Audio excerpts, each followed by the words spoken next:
साधारण ब्याज simple interest, ठीक है।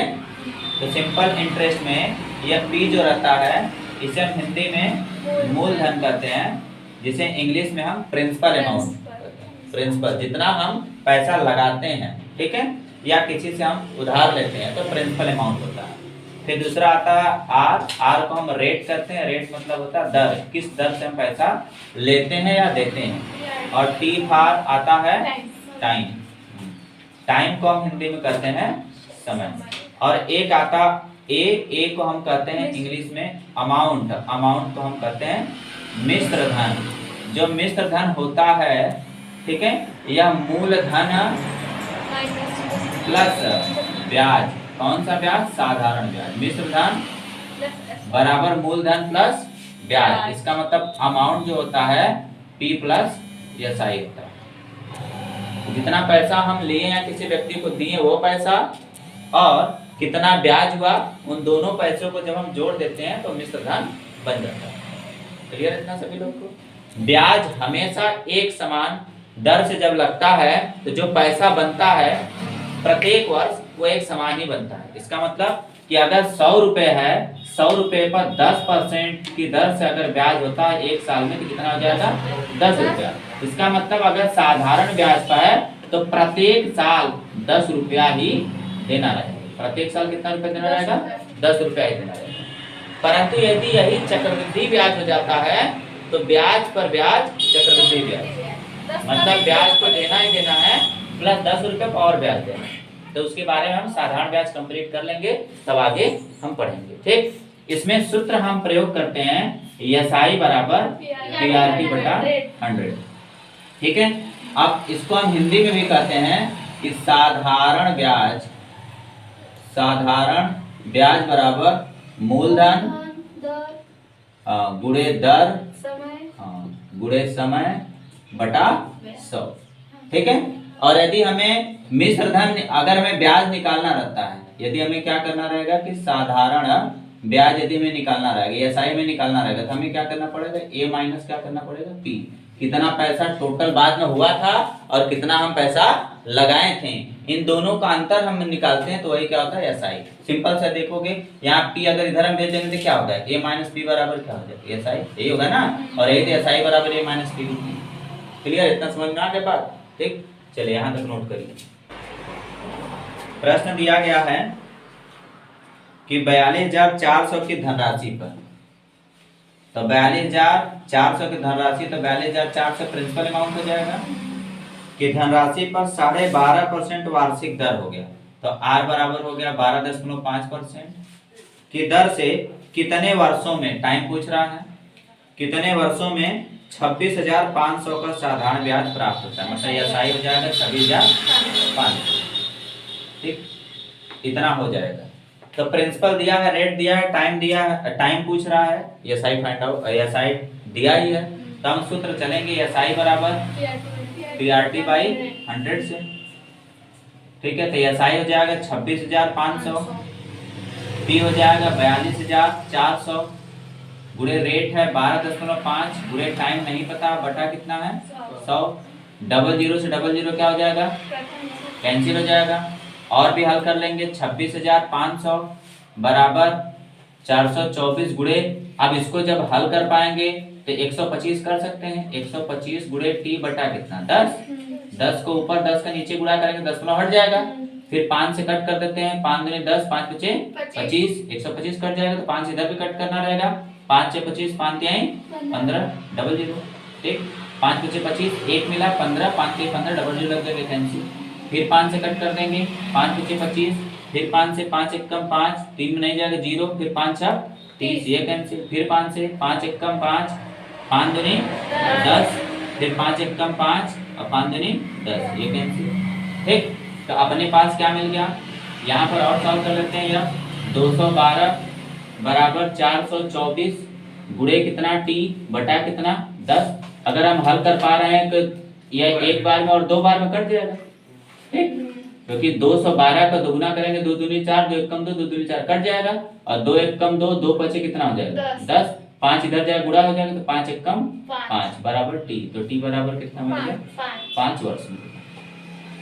ठीक, ये 5 वर्ष मिल जाएगा आराम से। एस आई बराबर P R T by 100, S I रख देंगे 26,500, पी रख दिए 42,400, rate 12.5 into T by 100, double zero cancel, 10 के ऊपर गुड़ा 10 के नीचे गुड़ा तो 125 बटा 10 हो गया। 5 से काट दें 25, 5 से काट देंगे 5300, 5 से काट देंगे मिल जाएगा 5 एकम 5, फिर कट कर देंगे 1060 को, ठीक है, तो मिल जाएगा 212। अब 212 बराबर 424 गुणे टी बटा 10 हो गया। अब कट कर देंगे तो 2 बार में 2 एकम 2, 2 बचे 10, 5 एकम 5, तो टी बराबर हो गया 5 वर्ष। इसका मतलब 42,400 को 12.5% वार्षिक दर से यदि हम देते हैं, साधारण ब्याज यदि उसका मिलेगा हमें 5 साल में 26,500। ठीक, समझ के बाद चलिए देखिए दिया गया है 1750 के ऋण पर, तो प्रिंसिपल अमाउंट हो गया 1750।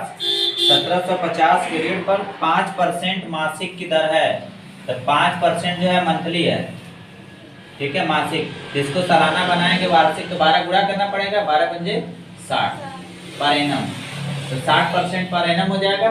5% मंथली है तो साधारण ब्याज होगा, तो 12 पंजे 60%। कह रहा है 2 वर्ष, टाइम दिया गया 2 वर्ष, 2 वर्ष का पूछ रहा है साधारण ब्याज, एस आई पूछ रहा है, तो 2 वर्ष का साधारण ब्याज, तो एस आई बराबर कितना हो जाएगा, पी आर टी बाई कितना 100, तो एस आई बराबर पी हो जाएगा 1750 गुणे आर हो जाएगा 60 गुणे टाइम 2 बटा कितना 00 100, तो 1 लिख के 2 सुना मतलब 100, 00 क्या हो जाएगा कैंसिल। अब ये गुणा कर लेते हैं, तो 175 गुणे 6 दूनी 12, 12 पंजे 60, हाँ 6, 12 सत्ते 84, 84 6 कितना हो जाएगा 90, 9, तो 12 एकदम 12, 12 9 कितना 21 मिल जाएगा 21, ऐसे आंसर, ठीक है। एस आई बराबर पी आर टी बाई 100, 1750 गुणे 60 गुणे 2 बटा 100, 00 कैंसिल, 6 दूनी 12, 12 पंजे 60, 6, 12 से 84, 84 6 90, ठीक है, 9 मिल गया, 12 एकम 12, 12 9 21, तो 21 रुपए साधारण ब्याज मिल जाएंगे।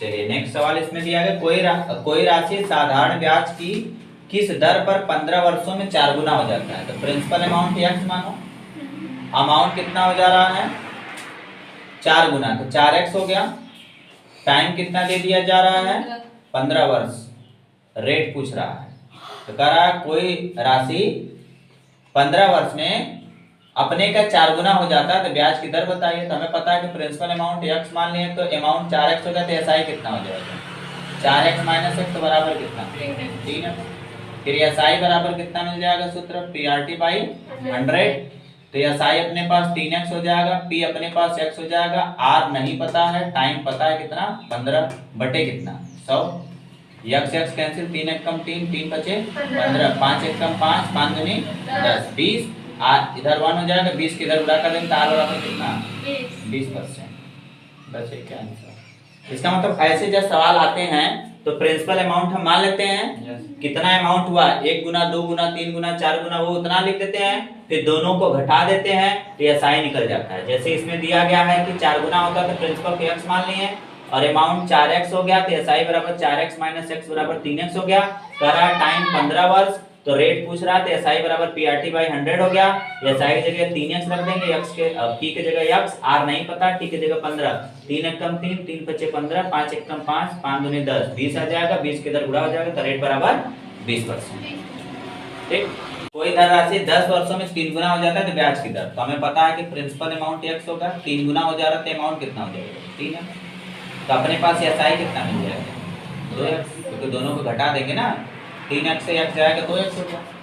10 वर्ष का रहा था, टाइम कितना हो गया 10 वर्ष, तो पूछ रहा है रेट, पूछ रहा है कि रेट कितना हो जाएगा ये बताइए। तो हमें सूत्र पता है कि एसआई बराबर कितना पीआरटी बटा 100, तो एसआई बराबर कितना हो जाएगा 2x हो जाएगा, p बराबर x गुणे r नहीं पता है, t कितना है 10 बटा कितना 100, यह x से x कैंसिल, 0 0 कैंसिल, 10 से गुणा करें, r बराबर कितना 20%। ठीक, कि कोई धनराशि 10 वर्षों में 3 गुना हो जाता है तो px मान लो, अमाउंट जितना हुआ 3 गुना कर लो, घटा दो 2x हो गया, टाइम 10 वर्ष दे रहा है, एसआई बराबर पीआरटी बटा 100, एसआई 2x रख दिए, p की जगह x रख दिए, t की जगह 10 रख दिए, x x कैंसिल, 0 0 कैंसिल, 10 गुना 20, r बराबर 20%। कोई भी जब सवाल आएंगे ऐसे वाले कितना इतना साल में इतना गुना हो जाता है, तो उसको ऐसे लगाएंगे, आराम से क्वेश्चन सॉल्व हो जाएगा। 2 बार आएगा। हाँ 2 कैसे आया, क्योंकि हमें पता है कि SI बराबर कितने हो जाते हैं, A minus P, A minus P होते हैं, तो इसका मतलब A कितना है 3x और प्रिंसिपल अमाउंट कितना है x, तो घटा दें कितना आ जाएगा 2x। ठीक।